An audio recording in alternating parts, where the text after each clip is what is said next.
Assim que, se alguém está em Cristo, nova criatura é. As coisas velhas já passaram, eis que tudo se fez novo. Como o significado da cruz penetra no coração humano e transforma vidas. Uma transformação tão profunda que impacta tudo ao redor e parece produzir luz.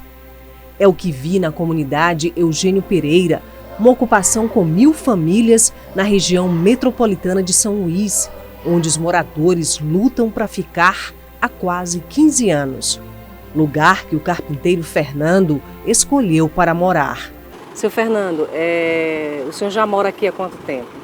Faz uns 10 anos já. Então foi muita luta para garantir sua casa de pé? Isso, muita luta. Como é que foi? Como é que era esse lugar quando o senhor chegou aqui? Aqui estava deserto, né? Aí a gente começou com casa de taipa, aí a gente começou a fazer um quarto de tijolo, aí começamos ampliando, né? Devagar. Dava medo de fazer a casa de tijolo? Dava. Por quê? Porque de repente tem que derribar. Aí... Então vinham aquelas ameaças? É. Sempre a dona Carmen recorria, né? Tá recorrendo, esse negócio de despejo aí. Mas eu estava até crendo que já estava já pronto, né? Mas despejo mais. Mas agora a gente de novo, como é história. Aí dá um medo assim nos moradores? Dá, senhora. Por quê? Como é que é esse medo assim? Porque de repente você está ali, né? De manhã ou está para o serviço, e de repente chega a hora para você sair. Aí fica ruim, muito difícil. Cara. Mas o senhor tem aqui como seu lugar, né? Tem, senhor. Por que o senhor gosta daqui de Eugênio Pereira? Até que é um lugar bem tranquilo, né? Que ela, apesar que não está ainda asfaltado, não está pronto ainda aqui para a gente estar mais tranquilo, mas uma área até boa, assim, bem ventilada, não tem muita zoada. Que benefício que o senhor acha que essa escola traz aqui para a comunidade? Traz grandes benefícios, muito mesmo. Eu já estudei um tempo aqui já também, teve uma aula à noite, e aí eu participei. Agora até eu fico perguntando para ela, quando é que vai começar nessas aulas? Tá? O senhor está ansioso, né? Isso. Não, no próximo ano. E aí o senhor estava fazendo que série? Olha, eu estou fazendo a primeira ainda, né? Eu não tive estudo no interior, aí vim para cá já em 93. Aí o senhor já sabe ler, escrever, já aprendeu? Escrever eu leio bastante, escrever muito pouco, né? Assim, ler também eu sei. Então a escola é importante até para os adultos? Sim. Até para os adultos é bom.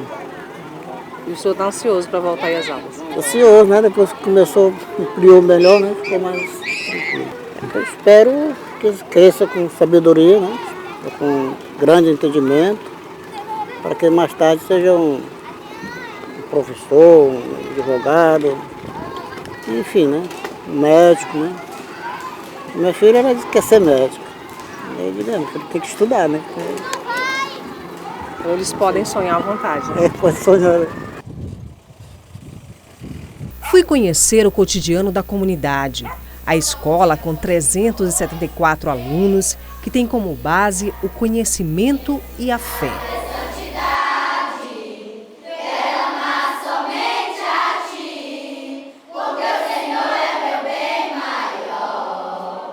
E me deparei com histórias de quem teve uma experiência para lá de sobrenatural. Eu morei no interior com a minha família, né, com minha mãe. Aconteceu que não deu certo o casamento da minha mãe com meu pai. E eu vim para São Luís, né, em termos de estudar, de crescimento. Mas quando eu cheguei em São Luís, me deparei com algo não agradável e acabei me envolvendo, né? Hoje, pastor da Igreja Rosa de Saron, o Wellington conheceu de perto e viveu um mundo escuro. Foi líder de facção. Cheguei a comandar, né, a facção, né? Cheguei a ser torre, cheguei a dar ordem, né? Mas na verdade, no fundo do meu coração, não era aquilo que eu queria para mim. Mas o ponto da virada chegou. Ali começou os meus sonhos ser desenterrados. E eu vi que, na verdade, o crime, a marginalidade, e, na verdade, aí eu comecei a refletir a minha vida, né? Que eu vim para mudar. Então, quando Deus me deu vários livramentos. E ali começou a mudar o meu quadro, Deus começou a dar emprego para mim trabalhar, eu comecei a trabalhar, ganhar dignamente do meu suor e comecei a dar valor, né? Eu disse que eu não quero mais essa vida, eu peguei e mudei, né? E o quadro eu só consegui na presença de Deus. Hoje o Wellington, casado, pai de 3 filhos, coordena um centro de recuperação do vício de álcool e drogas. Um lugar simples, mas que tem mudado histórias. Cheguei aqui afundado no poço, viciado no crack, que foi que eu me aprofundei. Eu participava antes da facção do bonde dos 40. Eu era uma das pessoas que botava algumas leis lá no bairro. Eu que puxava o bonde para nós invadir outros bairros vizinhos, que era no tempo PCM, que hoje em dia é o Comando Vermelho. Nós invadia e fazia aquela lei que nós vivia do mundo, que era a lei do diabo. Que era aquela lei, a lei do homem, que nós temos que viver naquilo ali, porque se nós não fazer, eles faziam conosco. Porque ali eu era cego. Eu entrei nessa vida novo, tinha 13 anos de idade, e ali a única coisa que eu aprendi a fazer era aquilo dali, a matar, a roubar, fazer aquelas coisas que não vinham de Deus. Mas só que hoje, graças a Deus, eu conheci a palavra de Deus através do meu pastor, onde a qual vivia comigo também. Ele liderava a facção, ele era um dos torres geral do bairro, mandava aqui, mandava por lá. Aí outra hora um irmão que estava aqui, passou lá por casa, eu perguntei para ele onde é que ele estava, e ele disse que ele tinha saído daqui, e que o pastor Wellington tinha falado para ele que as portas da casa dele estavam abertas para todos os amigos deles que viviam na facção com ele, que viviam no mundo com ele. Aí eu fiquei, pois me dá um endereço de lá, porque eu não aguento mais essa vida. Aí quando eu cheguei aqui, até aqui ainda na porta, eu não queria nem entrar. O inimigo botando na minha cabeça para mim não entrar. Aí foi que ele estava bem aqui, tinha uns pés de maracujá, ele entra aqui, rapaz, vamos conversar aqui. Aí na hora que eu entrei, eles oraram por mim, até hoje eu estou aqui, graças a Deus. Mais, né? E nem pretendo não, sou feliz, me casei e estou aqui, graças a Deus, na bênção do Senhor. Ela acontece quando nós damos lugar e quando nós queremos. Os nossos sonhos. Tem pessoas que têm nas ruas uns sonhos muito lindos, mas acabou sendo enterrado aquele sonho. E há uma mudança dessa transformação desse sonho quando a gente mesmo queremos a mudança, quando nós vamos buscar.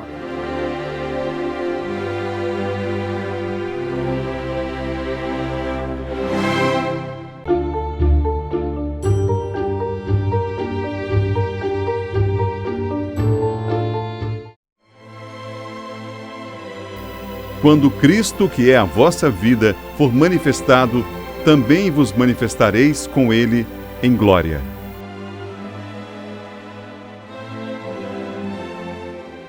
Foi no antigo deserto de Damasco a experiência real de Paulo com Cristo. História esta registrada no livro de Atos. Hoje a cidade de Damasco é a capital da Síria, com cerca de 4,5 milhões de habitantes, mais antiga do que a maioria das cidades citadas na Bíblia. Damasco foi um importante centro cultural e comercial na época em que viveram Jesus e Paulo. Hoje, com a maioria da população muçulmana, conserva ainda muitas comunidades cristãs. A Síria hoje é palco de uma guerra civil sem precedentes que já vitimou cerca de 500 mil pessoas, a maioria civis. Desde 1962, o país está em estado de emergência, quando foram suspensas quase todas as proteções constitucionais. Segundo a ONU, 5 milhões de pessoas já teriam buscado refúgio em outros países. A Síria de hoje e esse cenário de guerra já foi palco de uma das maiores histórias do cristianismo.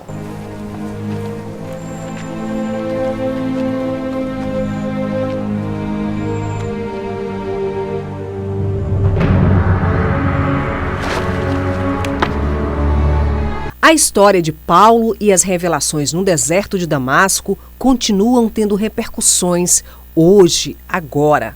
No Centro de Atenção Psicossocial Álcool e Outras Drogas, encontramos muitas histórias de superação. Pessoas que parecem ter passado pelo deserto de Damasco. Há 10 anos, uma luz começou a brilhar no bairro do Monte Castelo. Aqui, uma equipe multiprofissional atende dependentes químicos que encontram no local uma porta para sair do mundo escuro das drogas.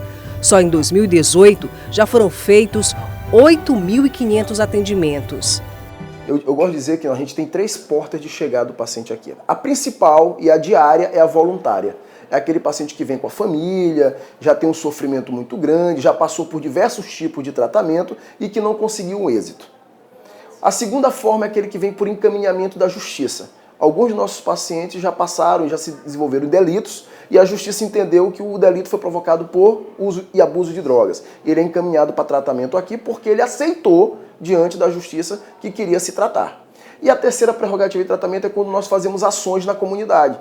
Ações tipo ações resgates, que começamos em 2011, onde a gente leva a nossa equipe de saúde, junto com a delegacia do Dr. Joviano, para pontos estratégicos da cidade, onde a gente tem um acúmulo maior de dependentes químicos e faz o atendimento em loco. E aqueles que mostram interesse em se tratar, a gente faz o resgate deles para dentro da nossa unidade para iniciar logo esse potencial tratamento.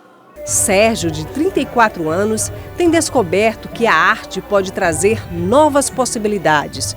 O trabalho com as mãos faz parte do tratamento. A primeira experiência com as drogas foi aos 14 anos de idade. Toda a minha infância foi ver meu pai puxar facão e querer matar minha mãe. E aquilo causou revolta dentro de mim. E o momento que ele adoeceu, eu tinha 14 anos, minha mãe foi cuidar dele, já cuidava da minha avó com derrame. Foi o momento que eu me senti livre, que eu fui criado no regime antigo. Me veio as maus influências e eu comecei a usar droga. Maconha, aí veio a mela, foi o tempo que teve a mela, e depois a cocaína. Aí eu conheci o crack. Você tinha vontade de comer, de nada, era só usando o crack direto. Tinha dia que eu passava... Era mais rápido. É, mais rápido. E eu tinha vezes que eu passava 3 dias usando. 3 dias direto. Teve gente que já usou comigo que dizia que não sabia como eu não tinha morrido. Porque eu usava um atrás do outro, não dava tempo, porque tem muita gente que dá tempo. Tipo, dá uma cachimbada, eu fumo um travado e dá tempo. Eu não, era um seguido do outro, direto. Até inclusive minha família mesmo pensava que quando eu fosse fazer qualquer tipo de exame ia dar, que eu tava para morrer já de tanta droga que eu tinha usado. A última recaída que eu tive, minha família foi atrás de mim e achava que eu já tinha morrido, que eu passei 3 dias sumido. Nas diversas tentativas de deixar o vício, enfrentou o preconceito. Você usa uma coisa que no momento que você está usando, você sente prazer.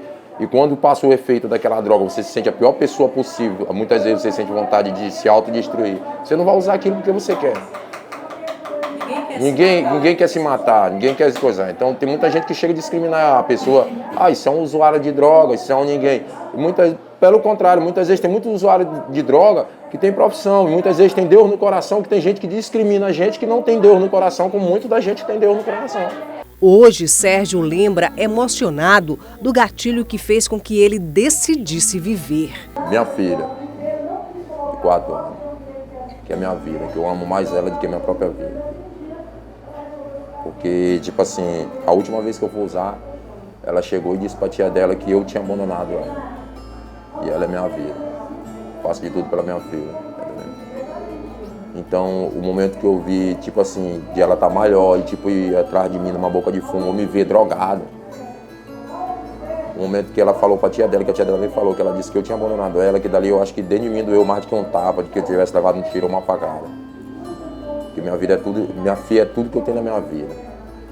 Então, em primeiro lugar, a Deus, segundo a minha filha, em terceiro vem eu, porque tipo assim, se não fosse por ela, nem esperança de vida talvez eu tinha. A família sempre me apoiou, graças a Deus, e tem 12 anos que Deus vem me mudando. 12 anos que Deus vem me mudando, inclusive eu sou ex-presidiário, já fui preso. E de lá para cá Deus vem me transformando cada vez mais minha vida. Independente de religião, não frequento nenhum tipo de igreja. Eu tenho uma coisa comigo, Deus, você busca Deus em qualquer lugar. Não depende de religião, de nada não. Até dentro de casa você vai buscar Deus. O importante é a pessoa ser temente a Deus.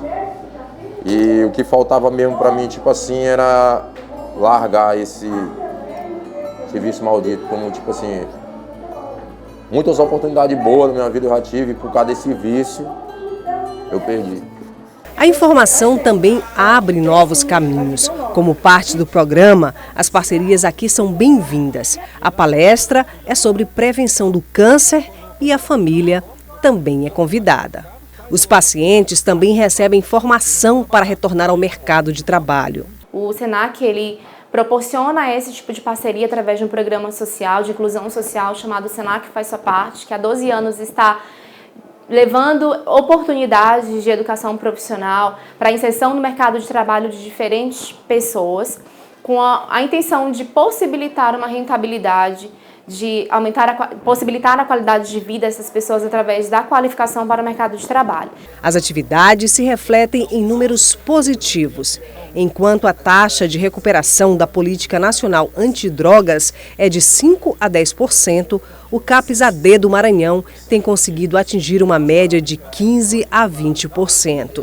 Sem a família, a gente não consegue a reinserção dele social. As parcerias, como o SENAC, como diversos órgãos da comunidade civil organizada, como igrejas, a própria comunidade aqui do Monte Castelo e do Apiadouro, que nos ajudam e nos favorecem a reinserção deles na parte também econômica. E quase sempre as atividades terminam em música. Cantando, Alan foi desenhando uma nova vida depois de 11 anos de dependência. Numa dessas saídas, nas noitadas de rua, eu conheci, né, a droga, a cocaína, com a qual eu me envolvi 11 anos. Né. A cocaína, a droga, ela é muito aliciadora. Né. No começo você começa usando, aos poucos. Ela tem uma fascinação no começo, vai mudando pela psicoação, como eu posso falar, depois vem um ato da psicóloga, da psicoativo, né, no cérebro, você fica vendo, tem mania de perseguição, então ela tem vários estágios. E por último, todo mundo sabe, é o estágio da destruição. Você veja, passaram-se vários anos, você ficou totalmente debilitado. Quando você não perde o seu financeiro, você perde a sua integridade, você perde a sua humanidade como pessoa, porque você se afasta de tudo e de todos. E foi quando eu abri meus olhos, depois desses 11 anos, decidi, já tinha passado por alguns outros tratamentos, mas não de livre, espontânea vontade mesmo. Né? Que é preciso isso. Que é preciso. O primordial é você querer. Eu quero me tratar, enquanto a vida há esperança. Nada está destruído, nada está acabado. Se você continua com a vida que Deus te deu para você continuar, é porque ainda o seu sonho que Ele carrega para você e que você carrega consigo está de pé. Né? Então o que eu deixo, né, assim, depois desses 11 anos, eu, graças a Deus, estou já bem recuperado, estou bem melhor, tenho os meus sonhos de volta, os meus planos de volta. Agora que é só seguir em frente. Eu estou feliz, né? A gente é como se nós passássemos 11 anos, eu passo, no caso, 11 anos, como se eu tivesse passado 11 anos dentro de um buraco. Né? Não fui preso, graças a Deus, não tive problemas como outras pessoas tiveram. Porém, você não deixa de estar dentro de um calabouço. A droga é como eu falei no começo. Ela te alicia, você cai, e aí quando você se espanta, o tempo já passou. As coisas ruins acontecem, né? Então, o que eu deixo, né, é que tenham foco, tenham fé, tenham força, tenham esperança e queiram. Porque o querer vem de dentro de você. Se você não quiser, você não vai conseguir. Mas se você quiser, e todos nós podemos, enquanto a vida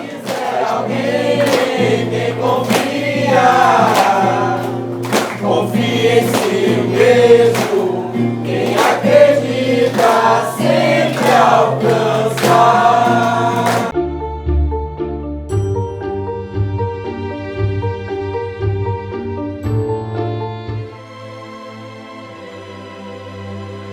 Portanto, vós sois dele, em Cristo Jesus, o qual se tornou para nós sabedoria da parte de Deus, justiça, santificação e redenção. O que dá sentido à vida? O que seria essa fé que faz cristãos se voltarem para a cruz? Como percebem esse grande evento que marcou a história do mundo? A grande expectativa do Evangelho é Cristo em nós. A grande expectativa é a encarnação do Verbo. É esse Cristo que deixou a cruz, que ressuscitou ao terceiro dia, que ele nasça e se manifeste na vida de cada um de nós, fazendo com que nosso cotidiano se transforme na nossa grande obra de arte. É me levantar todo dia para construir meu monumento, interferir de forma significativa nos ambientes onde eu estou, é trazer sentido para o ambiente onde eu estou. A mensagem do Evangelho, ou o espírito do Evangelho, ele tem essa pegada, essa abordagem de que a fé cristã não é uma religião no sentido cultico da coisa, não é? Porque a vida da igreja, por exemplo, Cristiana, ela não acontece dentro de um culto, numa lugarização. A vida da igreja, ela se esparrama para o nosso dia a dia, ela vai para as nossas atividades domésticas, profissionais, estudantis, ou seja, a gente vaza, né, o Cristo por onde a gente está. Essa é a grande mensagem do Evangelho, é não fazer da experiência cristã um culto no sentido etéreo, contemplativo, com formalidades, com rituais, porque a experiência cristã não é ritualística, ela é uma manifestação de vida. Mas onde estaria Deus? Existe um lugar, uma crença, uma religião? A igreja desenvolveu umas mentalidades de lugarização, ou seja, Deus está num determinado lugar, numa determinada prática, numa determinada liturgia, num determinado exercício, não é? Num protocolo determinado. E, na verdade, não é bem isso. Deus habita, né, os espaços e, mais do que uma questão espacial, ele habita o ser humano. E quando eu abro o meu coração, esteja eu onde estiver, seja no topo da montanha ou no mais profundo vale, na minha pior tragédia ou na minha maior ascensão, Deus estará ali onde eu estiver, porque o templo de Deus, segundo Paulo, o templo de Deus não é construído por mãos humanas. O templo onde o Espírito de Deus tabernacula, onde ele circula e habita, são seres humanos. Essa foi o grande acontecimento com o advento do nascimento de Cristo na nossa experiência. É que ele é habitado por nós, ou melhor, nós somos habitados por ele. Ele mora dentro de nós. Esses templos vivos, que São Pedro chama de pedras vivas, casa espiritual, né, só há sentido se ele está aqui. Eu não vou pegar Deus de surpresa, porque eu cheguei muito cedo dentro de um auditório que a gente chama de igreja, porque até isso, né, a gente tem umas falas meio distorcidas. Igreja somos nós. Igreja não é um prédio. Igreja são pessoas, né? Essa assembleia tirada para fora. Igreja não é para dentro, a igreja é para fora. Então o sentido do Evangelho vai nos fazer caminhar nessa direção, né? Outra grande questão: todo mundo, em algum momento, terá uma experiência de fé? Quando eu entendo filosoficamente que Deus existe, pressupõe-se que houve um dia de Deus nascer, por isso ele existe. Né? Então, o conceito que nós temos de Deus não é que Deus existe, é que Deus é.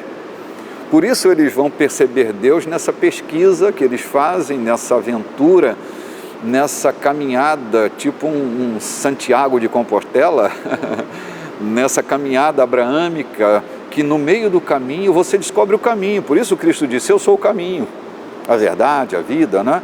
O caminho é uma pessoa, o caminho não é um conceito, a verdade não é um conceito, a verdade é uma pessoa.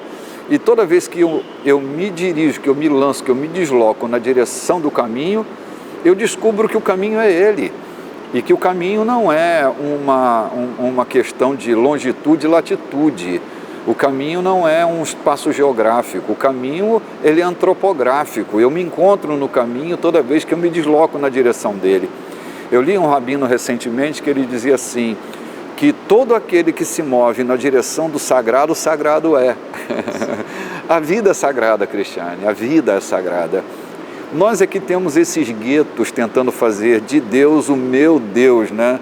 O Deus dos meus conceitos. Mas Deus não é cristão, Deus não é evangélico, Deus não é católico, não é budista, não é shintoísta. Deus é Deus.